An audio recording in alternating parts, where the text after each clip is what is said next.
Il y a des risques réels et aussi des risques improbables. On a évoqué cette question-là ce matin. Comment les distinguer? Quels sont les principes éthiques en tension? Et comment favoriser un partage responsable des données? Alors, vous allez assister à un dialogue entre deux chercheurs, professeurs. D'abord, Charles Duprat, professeur adjoint et directeur des programmes de bioéthique au département de médecine sociale et préventive de l'École de santé publique de l'Université de Montréal. Monsieur Duprat, je vous en prie. Vous voulez vous asseoir face à face, alors vous serez là. Et devant M. Duprat, M. Mazawati, professeur agrégé à la Faculté de médecine et des sciences de la santé de l'Université McGill et directeur de recherche du Centre des génomiques et politiques du département de génétique humaine. M. Zawati, qui est parmi nous grâce à son avion qui est arrivé à temps ce matin. Alors, on est content vraiment que vous soyez là. Je vous en prie. Venez vous installer face à votre collègue. Vous avez préparé cette présentation. Alors, on vous écoute. Merci beaucoup. Merci, merci tout le monde. Merci, un grand merci aux organisateurs de nous avoir invités. Ça fait un grand plaisir d'être ici. C'est pour ma part la première fois que j'assiste aux journées d'études de l'éthique. Vous avez manqué quelque chose, hein? Oui, j'en suis bien conscient. Et puis, tout de même, ça fait plaisir de voir aussi qu'il y a plusieurs visages familiers. C'est une petite communauté, mais que je constate plus grande que je connaissais en éthique de la recherche.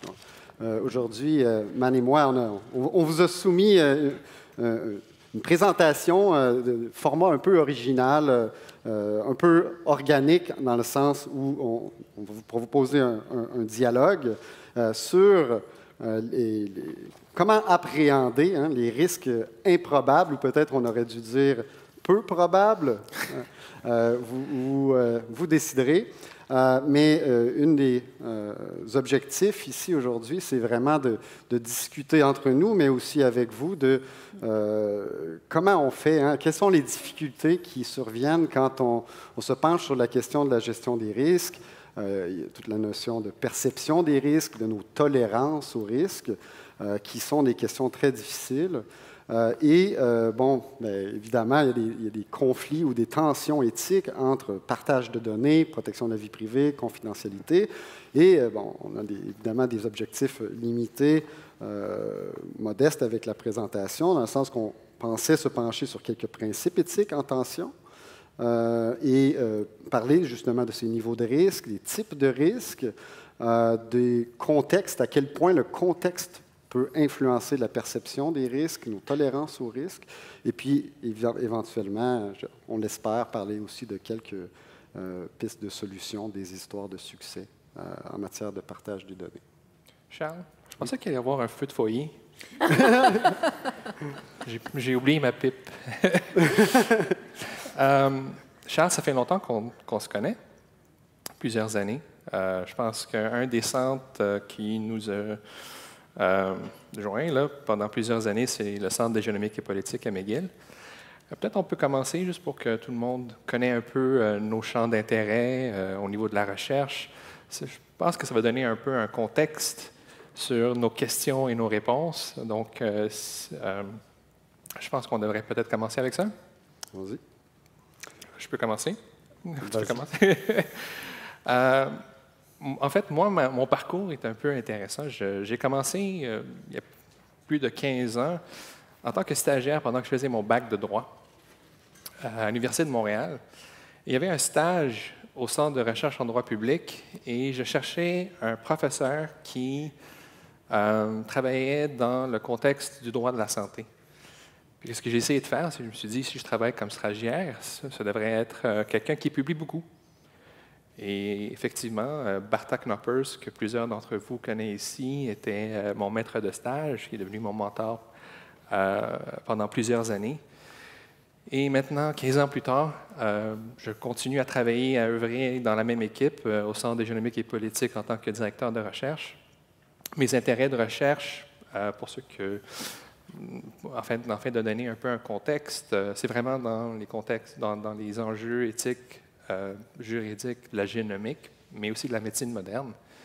Je m'intéresse beaucoup à la gouvernance des données, à la médecine régénératrice, aux recherches en pédiatrie, les applications mobiles de santé. Plusieurs d'entre vous sont dans des comités d'éthique et je suis sûr que vous avez déjà vu des études qui utilisent des applications mobiles de santé, donc c'est un nouveau monde un peu, et l'intelligence artificielle. Plus récemment, j'ai été impliqué dans plusieurs projets de recherche, incluant un qui vient d'être annoncé la semaine dernière, une librairie, une bibliothèque pan-canadienne de la génomique, qui va vraiment venir consolider tous les efforts qu'on a faits à travers les années et surtout pendant la pandémie pour donner accès à des données génomiques aux chercheurs canadiens, mais aussi à l'international. Charles, parle-nous de toi. Merci, Man. Je commencerai peut-être en parlant un petit peu de mon parcours interdisciplinaire. J'ai travaillé il y a longtemps dans mon ancienne vie en biochimie. Ma formation initiale est en biochimie, biotechnologie. J'ai fait une maîtrise en biologie cellulaire. J'ai travaillé un peu en laboratoire et puis ultimement, j'ai progressé vers la bioéthique, qui est un champ interdisciplinaire, très interdisciplinaire, qui nous permettait d'explorer les questions d'éthique liées aux sciences et technologies. Et puis, par la suite, après mon doctorat en bioéthique, on a travaillé ensemble au Centre de génomique et politique dans le cadre de mon postdoctorat. Et puis, je me suis penché beaucoup sur des questions liées aux enjeux éthiques d'un nouveau champ de recherche qui est connexe à la génomique, qu'on appelle l'épigénétique, qui soulève des enjeux éthiques, juridiques, sociaux, assez diversifiés. J'ai travaillé, entre autres, sur les questions de protection de la vie privée dans un contexte où on s'intéresse beaucoup à la génétique, mais d'autres champs connexes, comme l'épigénétique, pourraient recevoir un peu moins d'attention. Donc, ça, c'était beaucoup mon sujet de recherche principal, la question aussi d'exceptionnalisme génétique, une critique qui a été faite à l'endroit de toute l'attention qui est accordée en éthique, mais aussi dans le monde juridique sur la génétique, alors qu'il y a plein d'autres domaines qui sont également importants et sur lesquels on doit se pencher. Donc, cette question justement d'exceptionnalisme génétique m'intéresse beaucoup dans un contexte où on travaille de plus en plus avec des données intégrées, très diversifiées, intégrées. On parle maintenant, dans le domaine de la recherche en biologie, de multi-omiques, des données intégrées de différents types, transcriptomiques, protéomiques, etc. Donc, ça, je m'intéresse à la protection, l'identification des risques pour la vie privée, autant au niveau de la réidentification, sur la base de données biologiques, et aussi du niveau de sensibilité des données dans un contexte multi-omique, quand on intègre des données. J'ai aussi un projet de recherche financé avec Emmanuel Marceau du FRQ sur l'évaluation des projets de recherche en milieu collégial.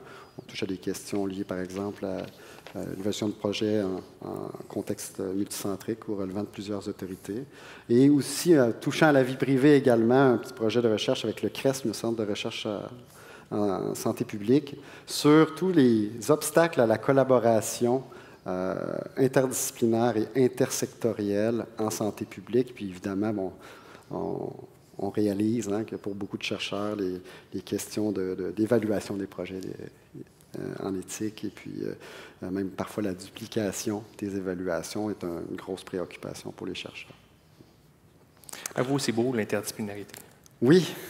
C'est vraiment... C'est beau, mais c'est compliqué parfois. Oui, non, il faut la maintenir, c'est important. Donc, peut-être pour passer maintenant aux questions qui nous intéressent là, aujourd'hui, je voulais nous partir avec une observation. On a parlé beaucoup déjà ce matin là, de confiance. Le mot confiance est revenu assez souvent. Puis juste pour nous lancer, je partirai avec une idée d'Edward Snowden, qui est un lanceur d'alerte, qui était venu faire une conférence à McGill il y a quelques années pour parler de la protection de la vie privée. Et puis qui avait, qui nous avait dit, on est un peu dans une crise de confiance, légitime ou non, à vous de décider, au niveau de l'opinion publique, entre autres, pour plusieurs raisons. Et cette crise de confiance-là, contrairement à ce qu'on pourrait penser, elle n'est pas seulement à l'endroit, par exemple, des compagnies privées ou à l'endroit des gouvernements, elle est plus généralisée que ça. Et on aurait besoin de se pencher sur la question de comment on fait pour rétablir la confiance, mais aussi, je te pose la question, est-ce que tu penses que le futur du partage des données est vers cette restauration de la confiance ou plutôt vers redonner un plus grand contrôle aux individus sur leurs données de recherche? Oui, très bonne question. Je vais faire semblant qu'on ne s'en est pas parlé. C'est la première fois qu'on... Très bonne question, Charles. C'est vraiment jet lag, là, je ne vois même pas mes réponses. Non, mais je pense que ça peut être un outil vraiment pour nous permettre de rétablir la confiance si on le fait bien. Moi, j'aime beaucoup le concept de réciprocité, qui je pense qui est à la base de la confiance. En gros, je pense que l'élément le plus important, c'est de dire, le participant, quand il participe à la recherche, surtout quand on parle de génomique, là, on lui dit souvent, puis c'est dans les consentements, il n'y aura pas nécessairement un bénéfice direct pour vous. Ça va être pour la société en général, ça va être pour les générations futures, ainsi de suite. Et l'expectative, c'est une expectative d'altruisme de la part du participant. Mais en vérité, si on regarde ça plus en détail, c'est une expectative de réciprocité. Le participant s'attend à ce qu'on maximise dans l'utilisation de ces données parce qu'en fait, c'est de la recherche. Ils ont donné les données, ils ont donné des échantillons pour qu'on puisse faire de la recherche. Et donc ça va nécessiter d'avoir en place des mesures et des procédures d'accès aux données qui sont rapides, éthiques et efficaces. Parce que sinon, ce qui va arriver, c'est qu'on n'aura pas la chance de maximiser sur ces données-là. Et déjà que lorsqu'on parle de bénéfices, surtout pour plusieurs projets, on parle de bénéfices qui viendront dans plusieurs années. Si on n'arrive pas à le faire, mais c'est là que la confiance va être un peu troublée. Et je pense aussi qu'il faut être très transparent. Il faut qu'on puisse rester en contact avec le participant, rester en contact avec le public, surtout quand on fait une base de données ou une biobanque pour plusieurs années. Les gens ils vont devoir savoir qu'est-ce qui se passe avec cette base de données. Combien de personnes, combien de chercheurs l'utilisent, pour quel projet. Ça fait en sorte qu'ils sentent qu'il y a quelque chose qui se fait à ce niveau.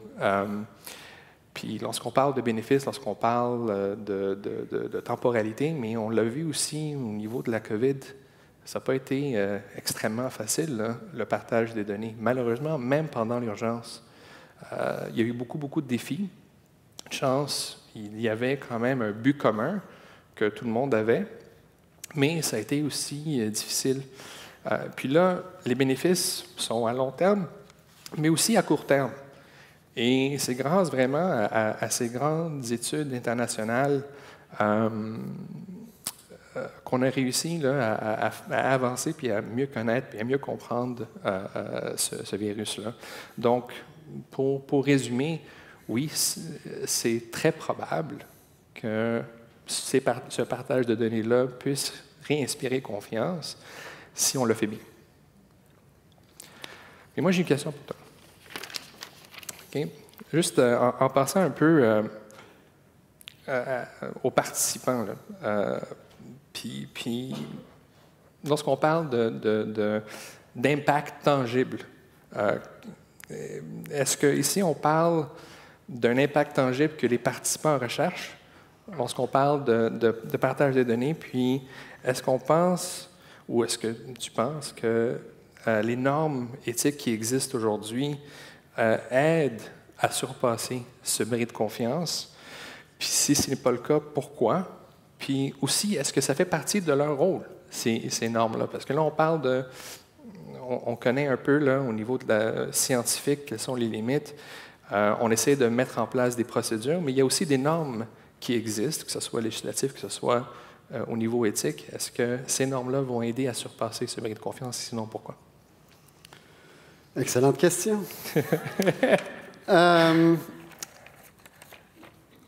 Je reviendrai sur une de tes réponses à la fin de ma question, parce que la question de la réciprocité me questionne un petit peu. Mais pour répondre à ta question, les normes éthiques, c'est très vaste aussi. Hein? On peut penser à, évidemment, l'énoncé de politique des 3 conseils. Quels sont ses objectifs particuliers? On peut passer à d'autres cadres. Chaque cadre peut avoir des objectifs plus spécifiques. Quand on pense à l'énoncé de politique des 3 conseils, on pense toutes les normes en éthique de la recherche visent vraiment à protéger les participants plus que à préserver la confiance directement. Ce n'est pas nécessairement une de leurs missions premières. On vise beaucoup plus à protéger les participants. En revanche, quand on pense à des cadres éthiques comme le cadre sur la conduite responsable de la recherche ou l'intégrité de la recherche, bien là, on se rapproche quand même plus de ces notions-là. Est-ce qu'on peut s'assurer qu'il n'y a pas des mauvaises pratiques ou des mauvais usages de la science qui font en sorte que on encadre la recherche de sorte à protéger cette confiance publique envers la science, mais aussi même entre les scientifiques entre eux. Hein? S'il y a des problèmes d'intégrité scientifique, ça se reflète dans la validité scientifique, l'utilité clinique, etc. Donc, très important. Donc oui, les normes sont très importantes, mais là où j'aimerais nous amener ensemble, c'est je pense qu'on a besoin de réfléchir à la problème de confiance plus généralement dans la société, entre nous, entre les différentes institutions, entre les différents groupes, aussi parce que ces bris de cohésion sociale qu'on peut observer, les polarisations qu'on peut observer aussi dans l'opinion publique parfois, se répercutent dans le milieu de la recherche, mais ils ne sont pas propres ou spécifiques au milieu de la recherche. Donc ça, je pense que c'est important. Dans les normes éthiques entourant l'intelligence artificielle, par exemple, on a en Europe la Commission européenne qui a explicitement designé ou labellisé son code d'éthique autour du principe de trustworthy AI, donc l'intelligence artificielle digne de confiance. Donc, ça montre aussi toute l'importance de cette confiance qu'on peut développer entre nous, entre les différentes parties de la recherche, mais aussi les entreprises privées qui participent aussi à collecter des données pour d'autres raisons, mais de la façon dont c'est fait peut avoir un impact sur nos craintes par rapport aux données plus généralement. Donc, je pense que c'est général, mais je nous amène à réfléchir de façon justement plus générale ici sur cette idée de renforcer la cohésion, la confiance entre nous. Puis là où je voulais revenir sur le principe de solidarité, c'est, avant mon autre question, c'est pourquoi réciprocité et non pas solidarité? Parfois, on entend beaucoup solidarité. En quoi vois-tu le principe de réciprocité comme étant distinct ou meilleur pour ce contexte-là? C'est une excellente question. J'ai fait mon doctorat là-dessus, Charles. Comment? J'ai fait mon doctorat là-dessus, honnêtement. Là, c'était sur cette différence entre solidarité et réciprocité. Là, mais je pense que la beauté dans la réciprocité, ça permet, selon moi, puis je vais être rapide là-dessus, des liens multilatéraux entre différents acteurs. Ce n'est pas nécessairement entre le public et le chercheur ou le public et le projet de recherche, mais le public, le projet de recherche, les chercheurs en général et les participants. Ça nous donne un peu plus de latitude là-dessus, mais c'est une longue discussion. Oui, c'est ça. C'était pas ma question suivante. Okay. Donc, je reviens à la vraie question, qui est la suivante, qui est... je parlais justement de cette cohésion sociale puis de confiance plus généralement. Mais pour toi, quel est le niveau d'impact que peut avoir des controverses justement dans différents domaines. Ça peut être parfois on a eu des controverses dans le milieu bancaire. Hein? On a eu des controverses aussi aux États-Unis, par exemple, liées à l'utilisation des bases de données de compagnies de tests offerts directement aux consommateurs par les forces de l'ordre pour retrouver des criminels tueurs en série. Donc, dans des contextes qui peuvent le légitimer, mais en même temps, ça pose toujours la question de qu'est-ce qui peut arriver, comment ces grandes controverses-là peuvent avoir un impact sur peut-être la confiance que au moins certaines personnes ou certains groupes ont envers le partage des données en recherche. Je pense que ça peut avoir un grand impact puis un impact négatif. Je pense, malheureusement, c'est pas isolé. Pour ceux qui ont suivi un peu les nouvelles récemment, 23andMe, il y a une brèche de confidentialité, de données quand même assez importante. Puis aussi une brèche qui impacte certaines personnes plus spécifiquement que d'autres. C'est pas isolé, ça arrive, c'est un risque qui existe.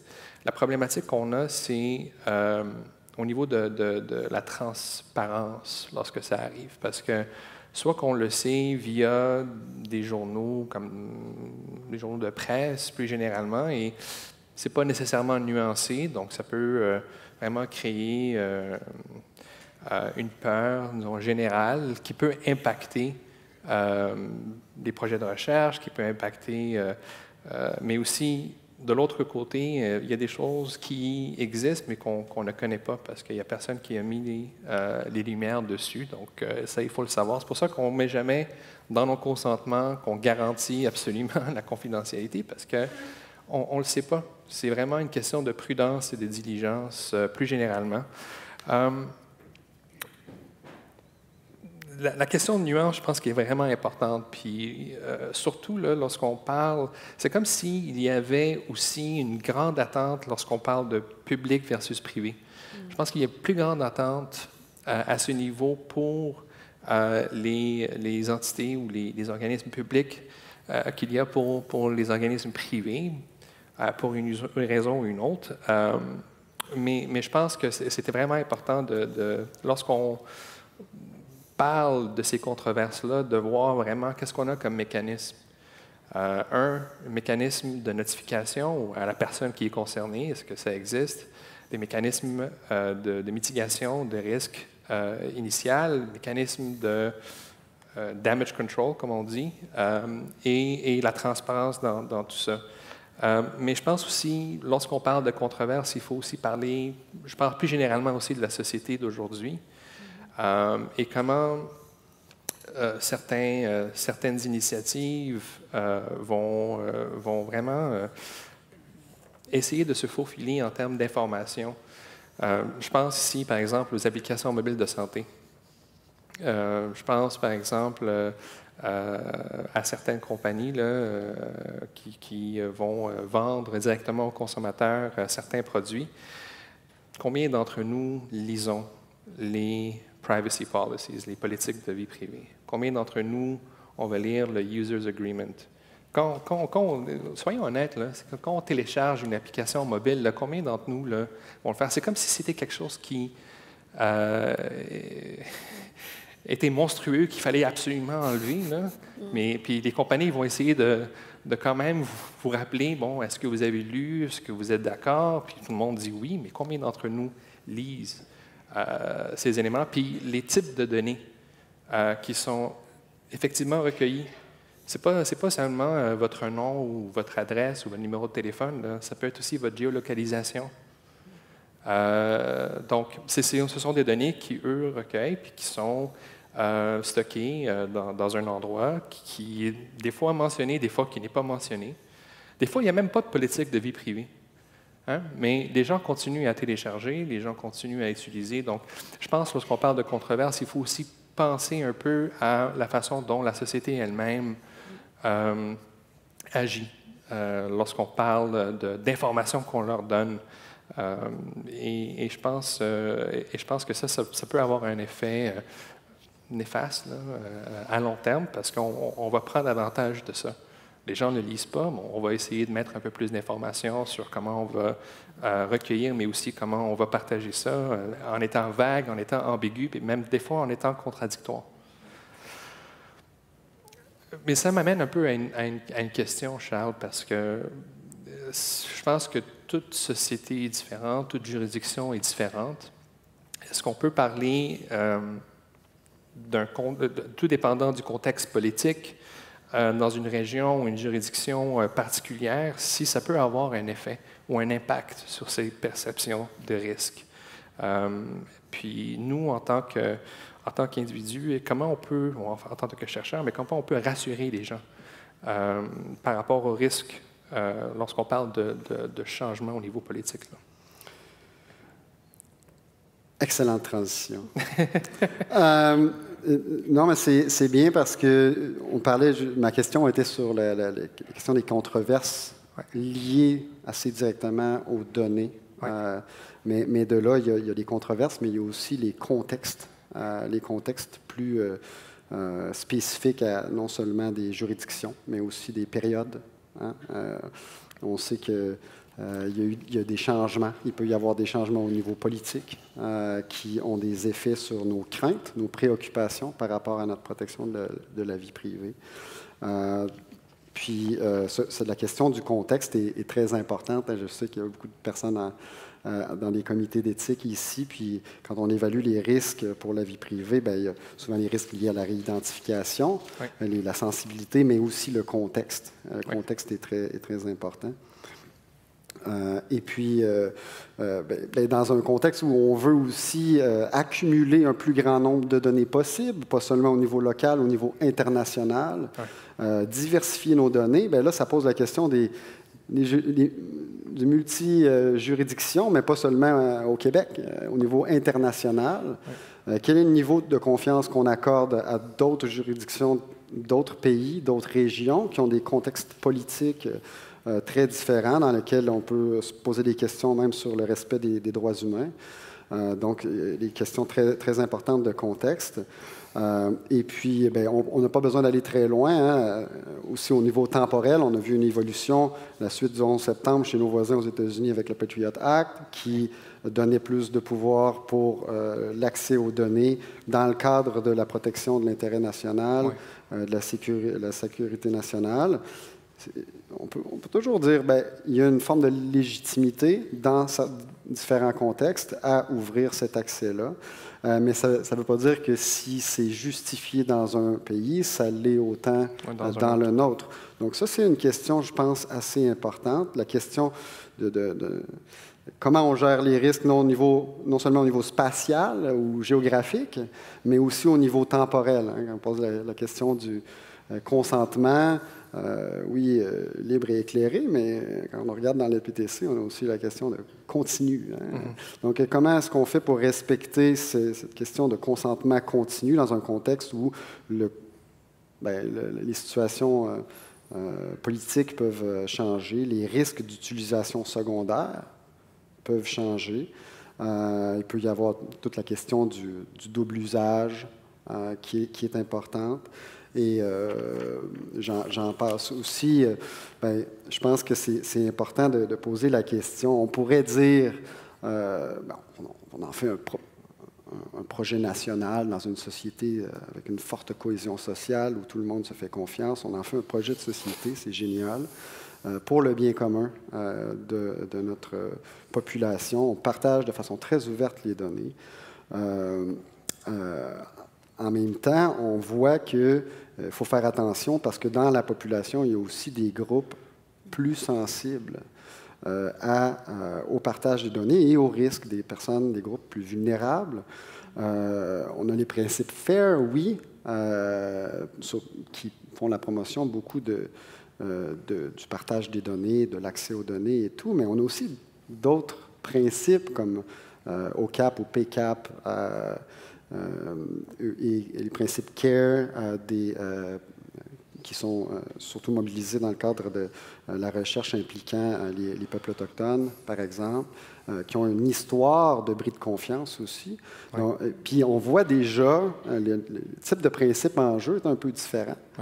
On parle moins de facilité d'accès, mais plus de propriété sur les données, de contrôle aux données. Donc, c'est des questions de contexte géographique, mais aussi des groupes à prendre en considérer au sein de la société qui ont des perceptions et des tolérances au risque qui sont un peu différentes. Oui, non, effectivement. Charles, juste avant qu'on pose la question suivante, sais-tu pourquoi il y a 2 chaises entre nous? Je pense que c'est parce qu'on est toujours d'accord. On s'entend bien quand même. Ce qui m'amène à la tension collaboration versus compétition. Exactement. On parle souvent de sciences ouvertes, puis comment c'est important. C'est effectivement important, mais la question, c'est de savoir, mais aujourd'hui, est-ce qu'on parle d'obstacles à cette science ouverte? Puis je pense, comme exemple, par exemple, aux chercheurs.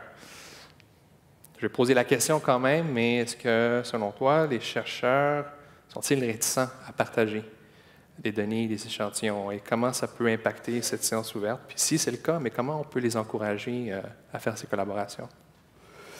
Bien, c'est une très bonne question. Je ne sais pas pour toi, mais j'ai, pour ma part, eu quelques expériences de témoignages de la part de chercheurs qui sont pour la science ouverte en principe, mais dans les faits, encore une situation l'influence du contexte aussi, je crois, qui sont dans des situations où je suis un chercheur junior, j'ai peu de ressources en termes d'analyse des données, j'ai investi tout ce que j'avais comme ressources pour ma cohorte. Ma cohorte, c'est ma mine d'or à moi comme chercheur.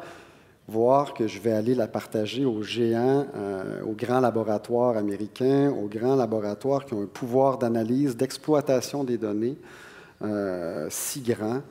Est-ce que je vais perdre mon avantage concurrentiel de chercheur dans un contexte, justement, où on s'attend de moi que je sois performant comme chercheur? Ouais. Donc, je ne sais pas si tu as eu des témoignages un peu similaires. Certainement qu'il y a beaucoup de... C'est un idéal, la science ouverte, mais est-ce que tu as des témoignages similaires? Je pense qu'à travers les années, ça a souvent été une problématique. Puis je pense que ça a changé avec le temps. Je pense, si on regarde un peu là, les aspects, surtout au niveau des chercheurs, il y a 15 ans, c'était mes données, mes échantillons, c'est moi qui contrôle. Je ne veux pas partager à moins que je suis en contrôle de qui va le recevoir, pourquoi et quelle raison. Puis aujourd'hui, on parle généralement de custodianship, mais souvent un peu avec certaines interprétations comme quoi on est plus des gens qui, devant une cellule là, de prison, que des gens qui veulent partager. Mais je pense aussi qu'il y a eu énormément de changements de culture à travers les 5-10 dernières années au niveau des chercheurs. Je pense qu'il y a une compréhension de l'importance du partage des données plus généralement. Mais je pense qu'il faut aussi avoir des incitatifs pour les chercheurs.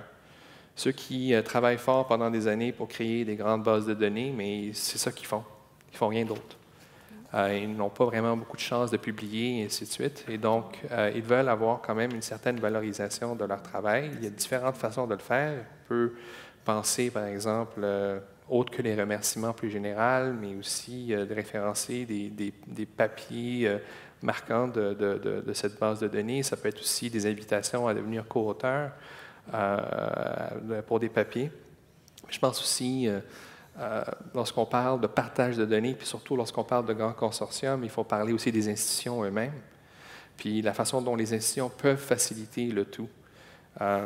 Généralement, lorsqu'on a un chercheur qui va venir pour avoir accès à un consortium où il y a 14 sites ici au Canada, c'est généralement difficile de le faire, à moins qu'on soit tous d'accord qu'il y a une institution haute qui va être l'institution qui va signer au nom de tout le monde.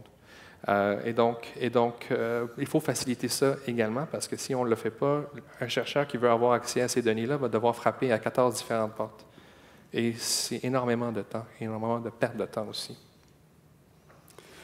Je rebondirais là-dessus parce que La question de frapper à plusieurs portes aussi est souvent soulevée quand on parle d'obstacles à la collaboration plus généralement, pas seulement à l'accès aux données, mais est-ce que j'inclus comme chercheur des personnes qui sont de différents établissements, sachant qu'il peut y avoir des lenteurs administratives dans l'évaluation des projets, du fait que c'est multicentrique, etc. Donc, moi-même, j'ai vécu ce genre de petites problématiques-là ou de questionnement, parce que ça nous questionne. Nous, plus tôt ce matin, quelqu'un mentionnait les questions de privilèges de recherche, plus généralement dans la collaboration entre le réseau de la santé et le milieu universitaire. Je pense que c'est une question quand même très importante à poser. Pour moi, j'avais l'impression que mon comité d'éthique de la recherche institutionnelle de l'université allait être reconnu. Son évaluation éthique allait être reconnue assez facilement. Et finalement, c'est ça, il y a la question de privilèges de recherche à aller chercher, la question de convenance institutionnelle et tout ça. Puis, pour sortir justement un peu de... on parlait des compétitions entre les chercheurs. Pour vous dire, pour avoir parlé à certains chercheurs, parfois, eux, ont l'impression qu'il y a de la compétition entre les CR. Ils ont l'impression que... Pardon, ils ont l'impression? Oui, ils ont l'impression que ou du moins un manque de mécanismes de confiance, de préservation ou de promotion de la confiance entre les différents comités d'éthique. 5, oui. Donc ça, je pense que c'est une notion importante. Puis pour revenir à la question de la protection de la vie privée, il y a des questions, parfois on exclut les questions liées à l'équité, à la justice, dans l'inclusion des participants au projet de recherche.